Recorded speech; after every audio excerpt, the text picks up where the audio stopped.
آپ کو معلوم ہے کہ جب حضرت موسیٰ بنی اسرائیل کو لے کر مصر سے نکلے ہیں، اس کے بعد مرحلہ آیا کہ اللہ تعالیٰ نے حضرت موسیٰ کو کوہ طور پر طلب فرمایا تورات عطا کرنے کے لیے۔ ان کی غیر حاضری میں ایک فتنہ کھڑا ہوا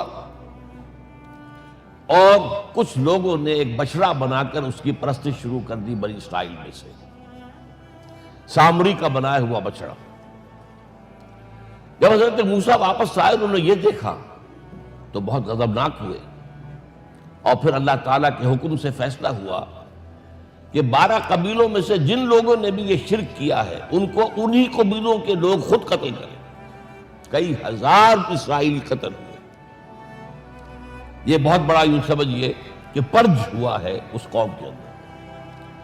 اس کے بعد پھر مزید اللہ تعالیٰ کی خدمت میں استغفار کے لیے حضرت موسیٰ علیہ السلام اپنے 70 بڑے بڑے سردار جو تھے 12 قبیلوں کے، ان کو لے کر حاضر ہوئے۔ وہاں انہوں نے استغفار کیا اور ایک دعا کی، پروردگار وَاكْتُبْ لَنَا حَسَنَةً فِي الدُّنْيَا وَالْآخِرَةِ، ہمارے لیے نیکی کا اندراج کر دے، دنیا میں بھی آخرت میں بھی۔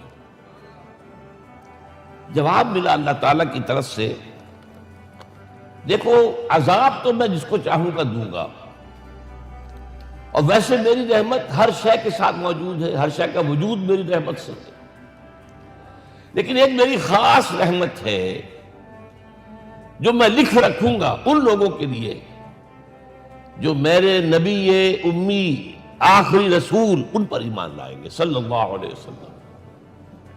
وہ جب آئیں گے اور وہ نیکی کا حکم دیں گے، بدی سے روکیں گے، پاکیزہ چیزوں کو حلال قرار دیں گے، ناپاک چیزوں کو حرام قرار دیں گے، نوع انسانی کے اوپر جو بوجھ تھے جو اس وقت ہوں گے ان کو اتاریں گے۔ وہ جب آئیں گے تو جو لوگ فَالَّذِينَ آمَنُوا بِهِ نمبر 1، وَعَزَّرُوهُ نمبر 2، وَنَصَرُوهُ نمبر 3، وَاتَّبَعُوا النُّورَ الَّذِي أُنزِلَ مَعَهُ أُولَٰئِكَ هُمُ الْمُفْلِحُونَ۔ جو لوگ ان پر ایمان لائیں گے ان کی تعظیم اور توقیر کریں گے، ان کی مدد کریں گے، اور جو نور ان کے ساتھ نازل کیا جائے گا یعنی قرآن، اس کی پیروی کریں گے، وہ ہوں گے جو فلاح پانے والے ہوں گے، میری خصوصی رحمت سے حصہ ان کو ملے گا۔ اب یہاں پہلے تو دعا کر لیجئے، اللہم ربنا اجعلنا منہم، اے اللہ ہم سب کو ان میں شامل فرما دے جو تیرے نبی کے ساتھ تعلق کی ان 4 بنیادوں کی شرائط کو پورا کر سکے، تقاضوں کو پورا کر سکے۔ اب ذرا ان میں سے ایک ایک کو لیجئے۔ ایمان جانی پہچانی چیز ہے، ایمان جسے کہتے ہیں، اس کی تشریح میں جانے کی ضرورت نہیں، وقت بھی محدود ہے، لیکن ایک بات سمجھنے کی ہے بہت ضروری۔ ایمان کے 2 لیول ہیں۔ ایک قانونی ایمان ہے جس کی بنا پر ہم ایک دوسرے کو مسلمان سمجھتے ہیں، اس کا تعلق اقرار باللسان کے ساتھ ہے، زبان سے کہنا اشہد ان لا الہ الا اللہ وحدہ لا شریک لہ واشہد ان سیدنا و مولانا محمدا عبدہ ورسولہ۔ کوئی ہندو تھا، سکھ تھا، پارسی تھا، عیسائی تھا، یہ کلمہ کہے اور اسلام میں آ گیا۔ لیکن یہ زبانی کلامی ایمان جو ہے یہ انسان کی سیرت و کردار پر اثر انداز نہیں ہو سکتا۔ یہی وجہ ہے آج ہم دیکھ رہے ہیں مسلمان ہی جھوٹ بھی بول رہا ہے، مسلمان ہی بے ایمانی بھی کر رہا ہے، مسلمان ہی خیانت بھی کر رہا ہے، مسلمانوں کے لیڈر بلینز کی خیانت کر رہے ہیں۔ یہ کون ہے؟ سب مسلمان ہیں۔ وہ اس کی وجہ کیا ہے کہ ہم صرف قانونی مسلمان ہیں اور ہمارا ایمان قانونی ایمان ہے۔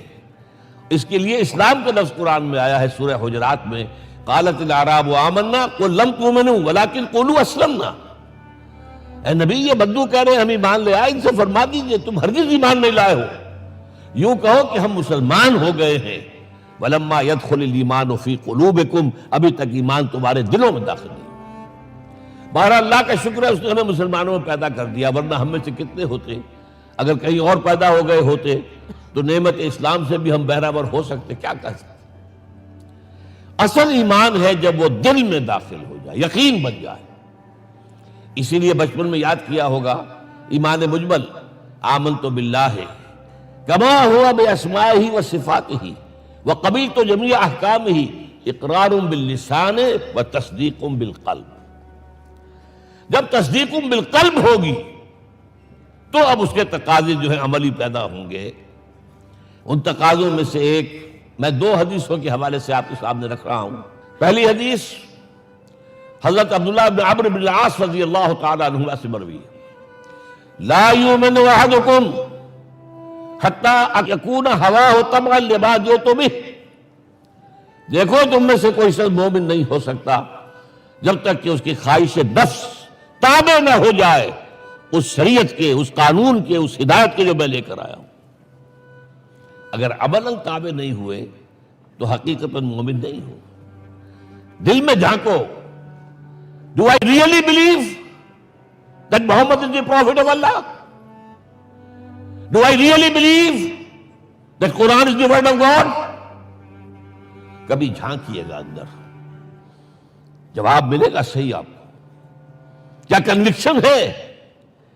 کنوکشن ہو اور پھر حضور کی پیروی نہ ہو، حضور کے احکام کی پابندی نہ ہو، اللہ کے قوانین کی پابندی نہ ہو، کیسے ممکن ہے؟ حضور تو فرماتے ہیں صلی اللہ علیہ وسلم ایک ایسی بد اخلاقی اور کج خلقی پر صرف اسے کوئی گناہ کبیرہ بھی نہیں کہیں گے. فرمایا ایک مرتبہ واللہ لا یؤمن واللہ لا یؤمن واللہ لا یؤمن، خدا کی قسم فلاں شخص مومن نہیں ہے، خدا کی قسم فلاں شخص مومن نہیں ہے، خدا کی قسم فلاں شخص مومن نہیں. صحابہ کانپ گئے. کون بدبخت ہے جس کے بارے میں فرمایا جا رہا؟ پوچھا گیا من یا رسول اللہ.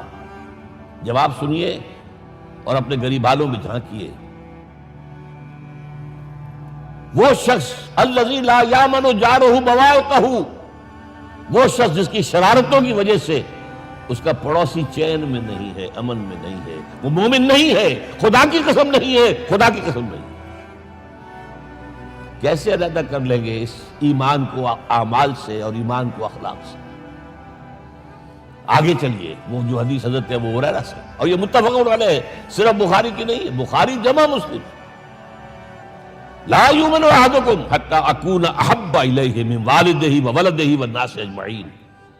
تم میں سے کوئی شخص مومن نہیں ہو سکتا جب تک کہ میں اسے محبوب تر نہ ہو جاؤں، اپنے باپ سے بھی، اپنے بیٹے سے بھی، اور تمام انسانوں سے. جھانک لیجئے دل میں صورتحال یہ ہے یا نہیں ہے. کیوں محبوب ہو جائیں؟ اس لیے کہ آپ کے ذریعے ہدایت ملی ہے، آپ کے ذریعے ہم اللہ سے جڑے ہیں. اور آپ کو معلوم ہے دنیا میں کوئی شاہ ہدایت نہیں، نعمت نہیں ہے جب تک کہ نعمت ہدایت نہ ہو. اگر صحت اچھی ہے، ہدایت نہیں ہے تو بدماشیاں کریں گے. کیا کریں گے؟ آپ کو معلوم ہے صحت اچھی جو ہے کہ جا کے کھپے گی اگر ہدایت نہیں ہے. اگر دولت ہے، ہدایت نہیں، کیا کریں؟ گلچھرے اڑائیں گے، عیاشیاں کریں گے، لوگوں پر اپنی دولت کا روب گانٹیں گے. اولاد ہے، ہدایت نہیں ہے، یہ اولاد سہان روح بھی بن جائے گی کہیں آپ کے لیے. کوئی شے نعمت نہیں ہے جب تک کہ نعمت ہدایت نہ ہو. اور ہدایت ہمیں ملی محمد رسول اللہ صلی اللہ علیہ وسلم کی. تو آپ سے بڑھ کر محبوب کون ہوگا؟ اس کے ضمن میں ایک بڑا پیارا واقعہ آتا ہے. حضرت عمر سے پوچھتے ہیں حضور ایک مرتبہ، عمر تمہیں مجھ سے کتنی محبت ہے؟ اندازہ کیجئے کہ اس قدر اپنائیت کسی سے ہوتی ہے تب یہ سوال ہوتا ہے. عمر تمہیں مجھ سے کتنی محبت ہے؟ عرض کیا حضور مجھے آپ دنیا کے ہر انسان سے زیادہ محبوب ہیں. فرمایا اور اپنی جان سے؟ ذرا سا توقف کیا، دل میں جھانکا.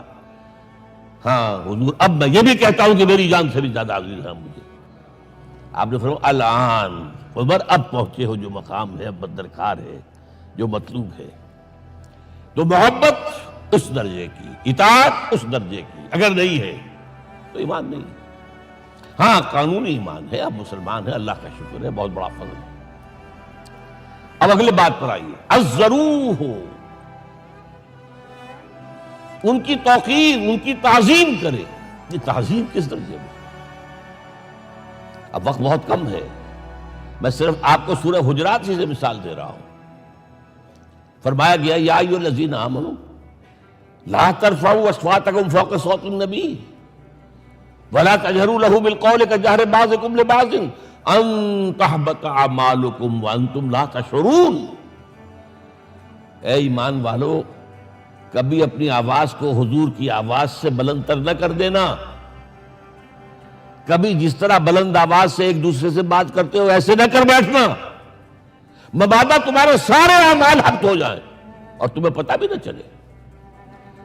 تم تو کہو گے میں نے کوئی گناہ کبیرہ تو نہیں کیا، میں نے کوئی ڈاکہ نہیں ڈالا، چوری نہیں کی، کوئی زنا نہیں کیا، کوئی شراب نہیں پی، لیکن یہ سوء ادب، لا ترفعوا اصواتکم فوق صوت النبی ولا تجهروا له بالقول كجهر بعضكم لبعض ان تحبط اعمالكم وانتم لا تشعرون۔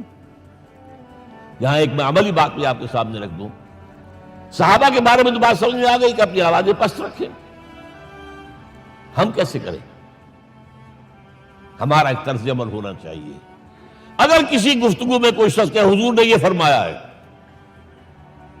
کبھی یہ نہ کہے میں نہیں مانتا، ہاں توقف کر لیں، بھائی میں تحقیق کروں گا کہ واقعی یہ حدیث صحیح ہے یا نہیں ہے، ٹھیک، ضروری نہیں کہ جو کہہ دے مان لیں آپ۔ محدثین نے کتنی محنتیں کر کر کے چھانٹی کی ہے، لہذا یہ، لیکن فوراً اگر آپ لگا نہیں میں نہیں مانتا، یہ عقل کے خلاف ہے، یہ فلاں ہے، یہ وہ ہے، یہ ہے کہ جو آپ سوء ادب کے مرتکب ہو رہے ہیں نبی اکرم صلی اللہ علیہ وسلم کی بارگاہ۔ ہاں توقف کریں، غور کریں، تحقیق کریں، معلوم ہو کہ یہ حدیث پختہ نہیں ہے، مستند نہیں ہے، پھر دوسری بات ہے۔ اور یہ جان لیجئے ہمارا جو معاشرہ ہے اس کا ایک قانونی جو ہے احاطہ ہے، یہ بھی سورہ حجرات کی پہلی آیت ہے، یا ایھا الذین آمنوا لا تقدموا بین یدی اللہ ورسولہ۔ اللہ اور اس کے رسول کے احکام کا دائرہ ہے، اس کے اندر اندر رہو، باہر نہیں نکل سکتے۔ لیکن اس دائرے کے اندر ایک مرکزی شخصیت جس کی دل آویزی، جس کا حسن سلوک، جس کا حسن کردار، جس کا حسن اخلاق مرکز بن جائے، تمام لوگوں کی جذباتی محبت کا مرکز بن جائے، اگر یہ نہیں ہوگا تو معاشرہ مضبوط نہیں ہوگا۔ محض قانون اور دستور پر معاشرہ مضبوط نہیں ہوتا۔ کسی شخصیت، اب آپ کو معلوم ہے آخر ہندوستان کے معاشرے میں گاندھی کا ایک مقام ہے کہ نہیں ہے؟ آخر یہ سارا معاملہ چل رہا ہے اسی کے گرد کے نہیں؟ ماؤ زیدونگ کے معاملہ ہے کہ نہیں ہے؟ یہ سارا معاملہ دنیا میں عام لوگ کہہ دیتے، ریشنلسٹ لوگ، کہ ان چیزوں کی کیا ضرورت ہے، بھئی قانون دیکھنا چاہیے، دستور دیکھنا چاہیے، حکم دیکھنا نہیں۔ بھائی جذباتی وابستگی، کہ ایک ہستی تو ایسی ہو کہ جس کے کچھ کہنے پر فوراً زبانیں بند ہو جائیں۔ اور اس کا نقشہ میں سعودی عرب میں دیکھتا ہوں، اگر وہاں کے دو بدو لڑ رہے ہوں صف اور ایک دوسرے کو کھانے کو دوڑ رہے ہوں، کوئی شخص کہتے صلی علی النبی، فوراً خاموش۔ معلوم ہوتا ہے آگ کے اوپر کسی نے پانی ڈال دیا، خاموش، صلی علی النبی، صرف یہ کہہ رہے۔ یہ جذباتی وابستگی اگر محمد سے نہیں ہے صلی اللہ علیہ وسلم تو آپ کا معاشرہ کبھی مضبوط نہیں ہوگا۔ یہ مرکزی شخصیت، یہ مرکز ہے، اسی لیے ان کے احترام کا یہ درجہ ہے، کیونکہ اس سے کیا ہوگا، تمہارا شیرازہ بکھر جائے گا۔ اگر ان کے ساتھ جذباتی محبت نہیں ہوگی تمہارا شیرازہ بکھر جائے گا۔ یہ آیا معاملہ۔ اب میں آپ کو بتانا چاہتا ہوں تہذیب ہمارے ہاں اصل میں بدقسمتی سے ہم سیرت کی تقریریں کرتے ہیں، حضور کی عظمت بیان کرنے کی کوشش کرتے ہیں۔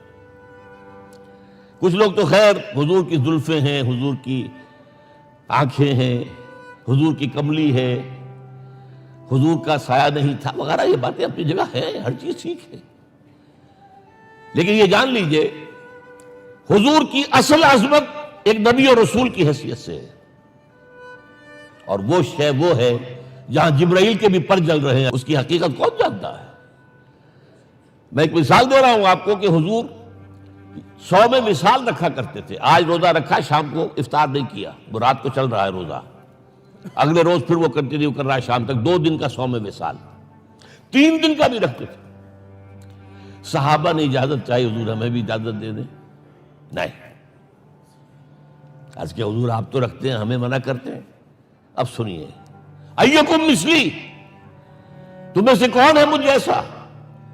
ابھی تو عند ربی، میں تو اپنے رب کے پاس رات گزارتا ہوں، ہوا یطعمنی ویسقین، وہ مجھے کھلاتا اور پلاتا ہے۔ کیا سمجھیں گے ہم؟ کیا ہماری سمجھ میں آئے گا؟ یہ معاملہ نبوت کے جو اسرار و رموز ہیں، ان کا جو مقام اور مرتبہ ہے، وہ کوئی نبی پہچان سکتا، غیر نبی تو پہچان ہی نہیں سکتا۔ ایک ڈاکٹر کا کیا مقام ہے اپنے فن میں، وہ کوئی ڈاکٹر ہی سمجھ سکے گا نا، غیر ڈاکٹر کہاں سمجھے گا؟ اور حقیقت میں وہی سمجھے گا جو اس سے بھی اوپر کا ڈاکٹر ہے، نیچے والا تو نہیں سمجھ سکتا۔ جو کمتر ہے وہ تو صرف اوپر دیکھے گا، اللہ اللہ خیر صلی اللہ۔ جو اوپر ہے اور ظاہر ہے محمد سے اوپر کوئی نہیں صلی اللہ علیہ وسلم۔ یہی وجہ ہے، دیکھیے شیخ سعدی کو کیا کہنا پڑا، یا صاحب الجمال و یا سید البشر من وجهك المرير لقد نور القمر لا يمكن الثناء كما كان حقه بعد خدا بزرگ کوئی قصہ مختصر۔ اے محمد صلی اللہ علیہ وسلم، آپ کی ثنا جیسے کہ حق ہے ہو ہی نہیں سکتی۔ غالب اس سے بھی آگے گیا ہے، میں بات ابھی آپ کو سناتا ہوں شعر اس کا۔ آپ کی ثنا کا حق ادا ہو ہی نہیں سکتا، بس ہم یہ جانتے ہیں اللہ کے بعد آپ کا مقام۔ غالب جو آگے گیا ہے کہتا ہے، غالب ثنائے خواجہ بیزداں گزاشتے کہاں ذات پاک مرتبہ دان محمد است۔ اے غالب، ہم نے تو حضور کی ثنا تو اللہ کے حوالے کر دی ہے، اس لیے کہ وہی ذات پاک جانتا ہے مرتبہ محمد کا کیا ہے صلی اللہ علیہ وسلم۔ ہم بیان کرنے کی کوشش کریں گے تو توہین کر بیٹھیں گے۔ ایک لطیفہ ہے، ایک بیچارہ کوئی دیہاتی کہیں پھنسا ہوا تھا کسی جگہ، تھکا ہوا چل رہا تھا، ڈپٹی کمشنر صاحب جا رہے تھے، کار میں بٹھا لیا۔ اب اس نے کہا، پتر تینوں اللہ پٹواری کرے۔ اب اس غریب کے جو ہے اس کے ذہن میں تو پٹواری سے اوپر تو کچھ ہے ہی نہیں، اس کے قلم سے جو ہے ادھر کا انتقال ادھر ہو گیا، ادھر کی زمین ادھر چلی گئی۔ تو ڈی سی کو وہ تعریف کر رہا ہے اپنے سمجھ کے مطابق، پٹواری کریں تو ہم کہیں پٹواری والا معاملہ نہ کریں۔ ہاں ایک پہلو ایسا ہے جس کے حوالے سے حضور کی عظمت ہماری سمجھ میں آئے گی۔